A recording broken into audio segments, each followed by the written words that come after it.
आता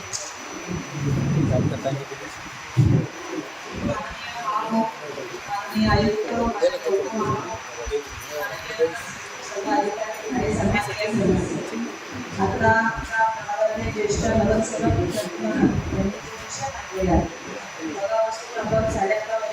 smart city इतर विषयांवर आपण चर्चा केली आहे. पण स्मार्ट सिटीकडे जाताना, स्मार्ट नाशिककडे जाताना नाशिककरांना आपण बेसिक सुविधा सुद्धा देऊ शकत नाही. त्याचं मला अतिशय दुःख होतं आहे.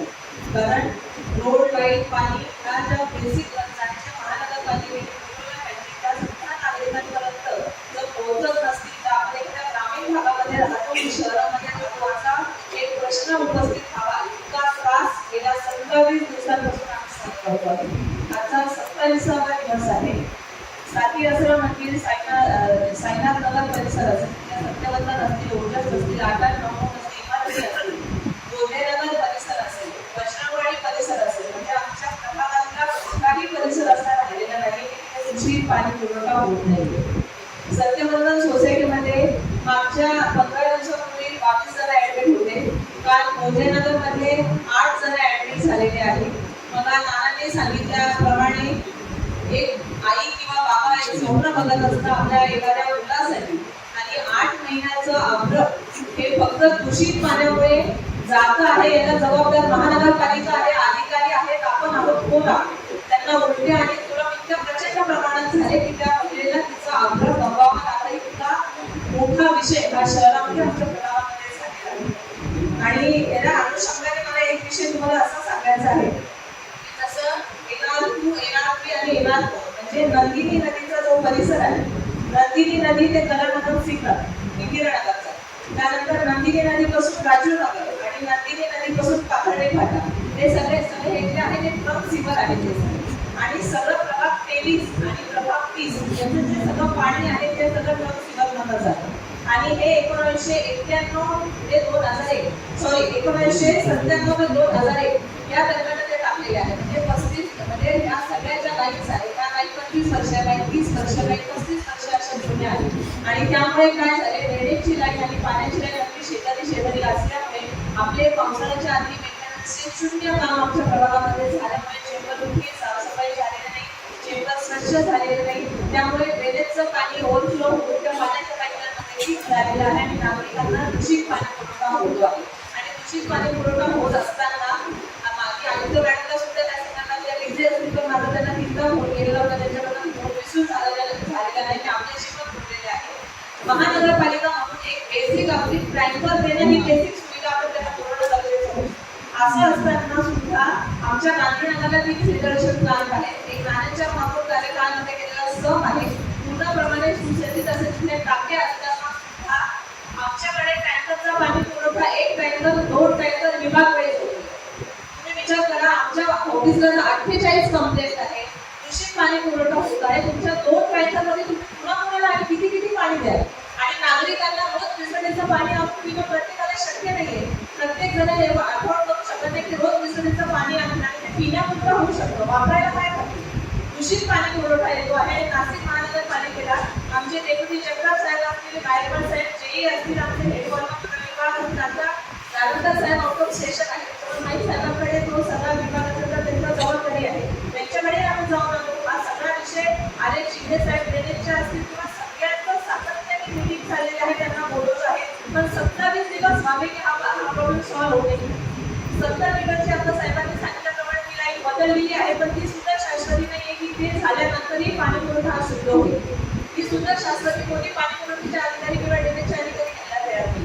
मग असं असताना नागरिकांना ह्या बेसिक गरजांसाठी एवढं सगळावं लागतं आहे. आणि ज्या भागामध्ये राहणारे नागरिक असतील किंवा वैष्णववाडीमध्ये राहणारे नागरिक असतील, हे सगळे लोक आपले टॅक्स भरतात. आणि हे असताना आपण त्याला बेसिक सुविधा सुद्धा देऊ शकत नाही. आणि काही आपण दर शनिवारी पाणी पुरवठा आपण बरोबर आहे, आपल्याला तो नकार करणं आपल्याला गावामध्ये आल्या झालेला आहे. पण ते झालेलं असताना दुसऱ्या दिवशी कमी दाबाने पाणी येईल हे मान्य आहे. पण तुम्हाला सांगते, मागच्या शनिवारी जे पाणी विसरत झालेलं आहे तोपर्यंत आजपर्यंत आमच्याकडे 600 MMचा जो गांधीनगर पाण्याच्या टँकरचा वॉल होता, तो रविवारी पहाटे अचानक तो वॉल बिघडला. ऍक्च्युली तो वॉल मेंटेनन्सला आलेला होता. यांत्रिकी विभागाचे जाधव साहेब असतील किंवा इथे धनाईत साहेब असतील, तो वॉलचा नाही, ऑलरेडी कमी दाबाने पाणी, रहिवासी नागरिकांना पाणी नाही, सोमवारी टँकरची व्यवस्थेने नागरिकांनी करायचं काय? 600 बेडचा वॉल निवडला म्हणून पूर्ण रविवारी दिवसभर मी त्या टाकीवर बसलेले होते. तिथे आमची जेई पण होते, तिथे जाधव यांत्रिकीचे जाधव साहेब पण आलेले होते. तो वॉल रिपेअर करता करता तो पूर्ण दिवस गेला, त्या दिवशी सुद्धा टाक्या भरल्या नाही आणि त्याच्यामुळे आजपर्यंत टाक्यांची लेवल तयार नाही. त्याचा इफेक्ट प्रभाग 23 वर, प्रभाग 30 वर आणि 16 या तिन्ही प्रभागांवर म्हणजे आपण 1.5 ते 2 लाख लोकांशी हा सगळा रिलेटेड विषय असताना सुद्धा याला निष्काळजीपणा म्हणायचं की दुर्लक्ष म्हणायचं की आपल्याला काही घेणं देणं नाही की नागरिक बघून घेतील आणि लोकप्रतिनिधी म्हणून नागरिक आम्हाला त्यांना सामोरं जावं लागतं. अतिशय म्हणजे ट्रॅक्टरचा पाणी पुरवठा तिथे आहे ती धारकता साहेबांना निवडून आल्यावर दुसऱ्या महिन्यामध्ये पत्र दिलेलं होतं की जो गांधीनगरची पाण्याची टाकी आहे तिथे तुम्ही जे काही जे मॅनेज करतात ट्रॅक्टरचे त्यांची ड्युटी सकाळी 10 ते 5 असते. ते 5 वाजता त्यांचे 4 ट्रॅक्टर दिले जाऊन ते निघून जातात. त्याच्यामुळे तुम्ही शिफ्टमध्ये तिथे लोक ठेवा आणि पाणी पुरवठा जे ठेकेदार आहे त्यांना कमी काही उपयोगच नाहीये, कारण ते अतिशय हातवरती बसलेले ते अधिकारी फक्त आहेत. त्यामुळे जास्तीत जास्त 2 किंवा 3 दिवसभरामध्ये जास्तीत जास्त 5 ट्रॅक्टर याच्या व्यतिरिक्त ट्रॅक्टर हे नागरिकांना करू शकत नाही. ते आमच्या हातवर झाल्यासारखी परिस्थिती झालेली आहे. याला जबाबदार कोणीतरी याची जबाबदारी घेऊन पुढे येऊन काहीतरी हे कधी सॉल्व्ह होईल का काय होणार आहे का नाही, कारण काही ह्या सगळ्यात नाही. सगळ्यात महत्त्वाची गोष्ट सिंहस्थाची एवढा मोठा आपण निधी आणलेला आहे तर त्याच्यासाठी ह्या डेरेजच्या पाईपलाईन बेसिक बदलणं ही आमच्या भागाची पूर्ण 1.5 लाख लोकसंख्या आहे त्याची गरज निर्माण झालेली आहे. त्याच्यानंतर जो टँकरचा पाणी पुरवठा आहे तुम्ही आपल्याला पण फोन केलं, आपण आदेशित करून सुद्धा टँकर वाढवलेलं अतिशय म्हणजे मनस्ताप 5 ते 4:30 पासून तर रात्री 2 पर्यंत आज सुद्धा आम्ही नागरिकांचा फोन रिसीव्ह करतो आहे आणि नागरिकांचा काही दोष नसताना आपल्या दुर्लक्षपणामुळे काही हे सगळं होतं असं माझं स्पष्ट मत झालेलं आहे. त्यामुळे एकदा तुम्ही फक्त वैद्य साहेबांना विचारा की आज ते पाण्याचा होते सॉल्व्ह होणार आहे नाही होणार आहे की काय करायचंय नक्की त्या नागरिकांनी. दुसरा विषय सध्या दूषित पाणी आहे तर ट्रॅक्टरचा पाणी पुरवठा कमीत कमी प्रभाग 23-30 साठी तरी कमीत कमी 4 ट्रॅक्टर तरी अवेलेबल झाले पाहिजे. तुम्हाला सांगते आमचं ऑफिस बंद ठेवून माझे 2 पीए मी त्या टाकीवर बसवले आहे, कारण महापालिकेचं कोणीच तिथे नसतं. ते घोडे म्हणून तिथे दर्शक घोडे असतात, त्यांची बहीण वाढलेली आहे, ते 15 दिवस त्याच्यावर आहे.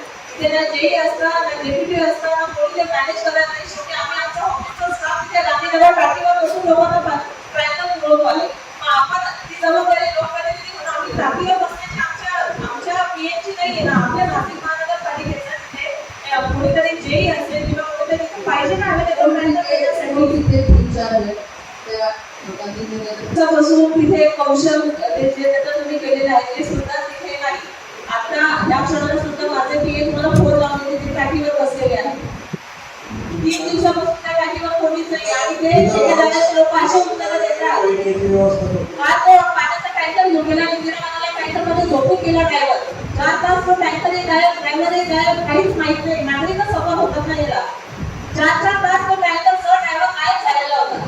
तो आमच्याकडे लोकप्रतिनिधी सुद्धा तो फोन उचलत नाही, इतर ठेकेदार सुद्धा फोन उचलत नाही. आम्ही कुणाकडे जायचं कुणाला हे सांगायचं सगळं. त्याबद्दलची काय परिस्थिती आहे आणि तो टँकरचा कॉन्ट्रॅक्ट कोणाकडे आहे बोला. आणि काही माझा एक विषय फक्त एवढा तुम्हाला 1 मिनिट फक्त की ठेकेदार जो आहे आपण ते 2 प्रभाग मिळून 3 प्रभाग मिळून किती प्रभाग मिळून त्यांना काम देतो मला ह्या क्षणाला माहित नाही, पण ठेकेदाराला आपण काम दिल्यानंतर त्यांनी कमीत कमी रोज आमच्या प्रभागामध्ये आम्ही विनंती करू की 6 लोक लावा 8 लोक लावा 2 लोक काम करतात. जर पाण्याचा प्रॉब्लेम 27 दिवसापासून आहे आणि एका भागामध्ये प्रभागामध्ये वेगवेगळ्या ठिकाणी आणि ठेकेदार जर 2 लोक लावत असेल तर हे काम कधी होईल. मी पंचवार्षिक योजनेत सांगा आम्हाला नागरिक अक्षरशः मोदीजींपर्यंत नागरिक पोहोचला नाही, सीएम साहेबांपर्यंत नागरिक पोहोचला, नागरिकांची चुकी नाही काही. ते तरी काय करतील तर त्यांना काहीच पाणी पुरवठा पूर्ण त्यांचा बंद केलेला आहे कनेक्शन महानगरपालिकेने. पाणी आणायचं कुठून. तुम्हाला एक विनंती आहे आयुक्त मॅडम आणि तुम्हाला दोघींना एक विनंती आहे, तुम्ही दोघी तिथे व्हिजिट करा, उद्या या परवा या पण तिथे या ती सिच्युएशन बघा आणि ते अतिशय गरजेचं आहे. तिथला प्रॉब्लेम 27 दिवस झालेले झाले. त्यामुळे मी आपल्याला विनंती करेन तुम्ही उद्या तिथे या व्हिजिट करा, जेणेकरून अधिकाऱ्यांना घेऊन व्हिजिट करा म्हणजे तुम्हाला ती सिच्युएशन कळेल. आणि कृपया एक गृहीत द्या की आमच्याकडे जोपर्यंत हा प्रॉब्लेम सॉल्व्ह होते तोपर्यंत प्रभाग 23 मध्ये कमीत कमी 4 पाण्याचे टँकर आयुक्त मॅडमने आदेशित करून पण ते टँकर लागलेले नाही. रिलीज करावं प्रश्न